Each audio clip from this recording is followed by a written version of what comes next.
Kıymetli dostlar, bu videomuzda Türklerin cihan hakimiyeti inancında önemli bir yere sahip bulunan Türklerde Kızıl Elma ülküsünden ve sembolünden bahsedeceğiz. Videonun akışı içinde Türklerde Kızıl Elma inancının anlamı, Kızıl Elma ülküsünün kaynakları, Osmanlılarda Kızıl Elma ideali ve Kızıl Elma inancının Türk tarihi içindeki seyri konuları yer alıyor. Kızıl Elma Türk milliyetçiliğinin ve Türk fetihçiliğinin önemli sembollerinden birisidir. Bu sembol Türk devletleri için bir hedefi ve amacı gösterir. Türk hakimiyet fikri yazılı ve sözlü kültürde çeşitli şekillerde işlenmiş, sembolize edilmiştir. Bunlardan bazıları sikke bastırmak, hükümdarın kendi adına hutbe okutması, bayrak ve çadır ilk akla gelenlerdir. Kızıl elma da bu hakimiyet sembollerinden birisidir. Kızıl elma kaynaklarda çok defa Türklerin cihan hakimiyeti fikrinin, idealinin sembolü olarak ele alınmıştır. Bazı defada Türklerin nerede olursa olsun elde ettikleri zaferler bu kavramla ifade edilmiştir. Kaynaklar Kızıl elma tabirini anlam olarak mana planında erişilmesi istenen ülkü şeklinde tarif etmişler. Coğrafi anlamda ise elde edilmesi amaçlanan muhayyel, hayali yer anlamında kullanmışlardır. Kızıl elma tabiri ulaşılması gereken bir yeri, fethedilmesi gereken bir beldeyi ifade ettiği gibi kimi zaman bir devlet kurma idealini, kimi zaman cihan hakimiyeti inancını, kimi zaman da Türk birliği idealini ifade etmiştir. Kızıl elma imgesinin tam olarak ne zaman, nerede ve nasıl ortaya çıktığı bilinmemektedir. Bazı araştırmacılar tabirin köklerinin uzak doğuda mitolojik çağlara kadar uzandığını belirtirler. Bir kısım araştırmacılar da insanlık tarihi kadar eski olan bu motifin Batı dünyasında da mevcut olduğuna dikkat çekerler. Bazı çağdaş araştırmacılara göre ise Kızıl Elma ülküsü ilk defa Orta Asya'da Türkler arasında doğmuştur. Bu ülkü Ergenekon destanında Ergenekon'dan dışarı çıkma ve kaybedilmiş olan eski yurdu tekrar ele geçirme ideali olarak değerlendirilmiştir. Bu konuda yaygın olan anlayış ise Osmanlı ile birlikte tarihe ve edebiyata mal olduğu, Osmanlılar döneminde özellikle Batı memleketlerine doğru yürütülen cihadın bir sembolü olarak kullanıldığı yönündedir. Kızıl elma ülküsü özellikle Yeniçeriler arasında yaygınlaştırılmış ve onların savaşma azmini yüksek tutmak için kullanılmıştır.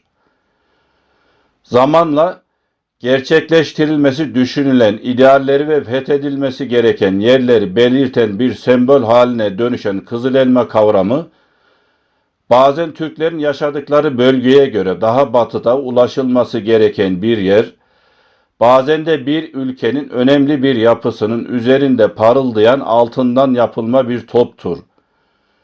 Bu altın top zaferin işareti, hakimiyetin veya fethedilmek üzere seçilmiş yerin sembolü olarak kullanılmıştır.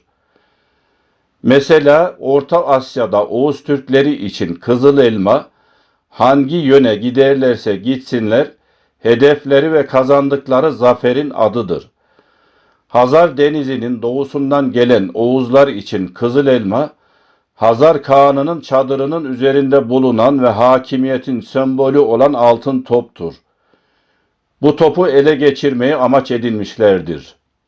Batı kaynaklarında asa ile birlikte hükümdarlık alameti olarak kullanıldığı belirtilen Kızıl elma, bazılarına göre İtalya'da Roma şehri, bazılarına göre de Roma'daki Saint Pierre Kilisesi'nin üzerinde bulunan ve denizden de görülebilen altın yaldızlı küre ya da bu kilisenin üstü kırmızı bakırla kaplanmış kubbesidir.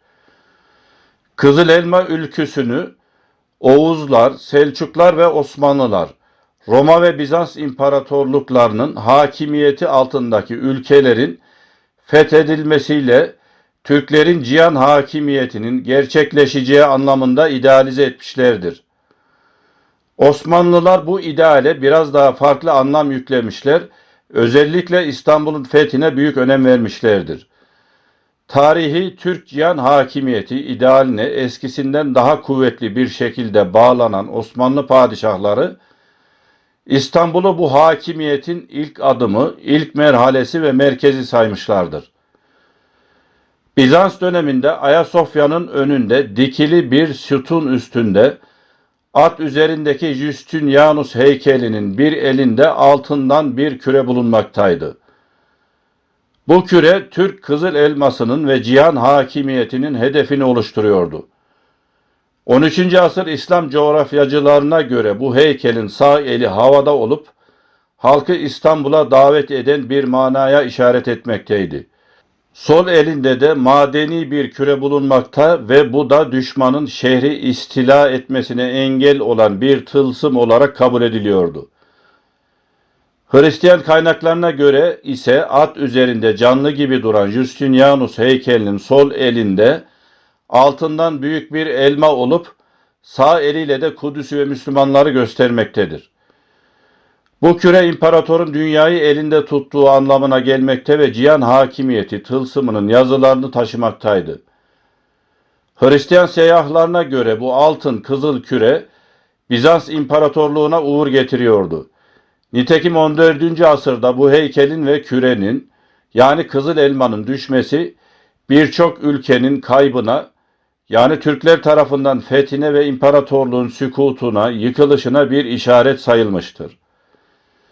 1317'de kürenin üzerindeki haç bir fırtınada düştüğü zaman halk büyük bir korkuya kapılmış, daha sonra elma biçimindeki top da düşüp parçalanınca bundan yakında devletin parçalanıp yıkılacağı manası çıkarılmıştır.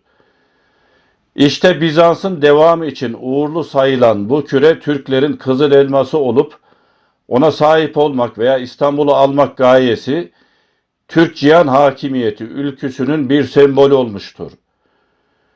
Türkler cihan hakimiyeti ideallerine bağlanarak kızıl elmaya doğru koşarlarken Bizanslılar da tersine manevi sükutları ile birlikte maddi çöküntülerinin mukadder olduğuna inanıyor, bu heykel ve tılsımın düşmesini de bunun bir işareti olarak görüyorlardı. Başka bir kehanete göre de İstanbul şehri Konstantin adlı bir hükümdar yani son imparator zamanında kaybedilecektir. İstanbul'un fethinden sonra Türk cihan hakimiyetinin sembolü olan kızıl elma oradan Roma'ya Saint Pierre'in kubbesine yani Katolik dünyanın merkezine intikal eder. Fatih zamanında girişilen İtalya Otranto seferi bu intikalin maddileşen bir tezahürüdür. Fakat Osmanlılar Kanuni Sultan Süleyman zamanında Haçlı saldırılarının kaynağı olan Roma papalığına hakim olabilmek için Alman İmparatorluğunu ve Viyana şehrini düşürmenin bir mecburiyet olduğunu anladılar. Bu sebepledir ki Fatih Sultan Mehmet'in başlattığı İtalya'nın fethi tehir edildi, ertelendi. Bu suretle Türklerin Beç yani Viyana Kızıl Elması teşekkül etti. Daha sonra Viyana şehri ve kalesi Alman Kızıl Elması veya Kızıl Elma Seddi adını aldı. Kanuni Sultan Süleyman Viyana'yı 1529 tarihinde kuşattı. Lakin kış geldiği için kuşatmayı kaldırdı. Bu Cihangir padişah kışlaları ziyaret eder, askerlerin şerbetini içer ve bardağı altın doldurarak hediye ederdi. Çünkü Yeniçeriler arasında kızıl elma çok yaygın olup destiye kurşun atar, keçeye kılıç çalar, kızıl elmaya dek gideriz sözü onlar arasında bu inancın ne kadar yaygın olduğunu göstermektedir. Kızıl elma sembolü Osmanlı padişahlarının çok büyük önem verdiği bir hükümdarlık alametidir. Topkapı Sarayı Müzesi Kütüphanesi'nde bulunan Osmanlı Padişahları albümünde Çelebi Sultan Mehmet'ten 3. Murat'a kadar 8 padişahtan 7'sinin elinde birer elma resmedilmiştir. Fatih Sultan Mehmet, II. Beyazıt ve II. Selim bu elmaları sol ellerinde, diğerleri sağ ellerinde tutmakta, Yavuz Sultan Selim'in ise iki elinde iki elma bulunmaktadır. Türk tarihinde kızıl elma zamanın şartlarına, zamanın ruhuna göre hedef değiştirmiş, değişik anlamlarda kullanılmıştır. Osmanlı'nın yükseliş dönemlerindeki kızıl elma, fetih, fütühat iken son dönemlerde hürriyet ve istiklal olmuştur. Günümüzde ise kızıl elma, milli beka, ülkenin bölünmez bütünlüğü, huzur ve refahıdır. Bu videomuzda Türklerin cihan hakimiyeti idealinde kendilerine maddi ve manevi güç veren Kızıl Elma ülküsünün tarihi seyri hakkında bilgi vermeye çalıştık. Kanalımıza abone olmayı unutmayalım. Tekrar görüşmek üzere, hoşça kalın.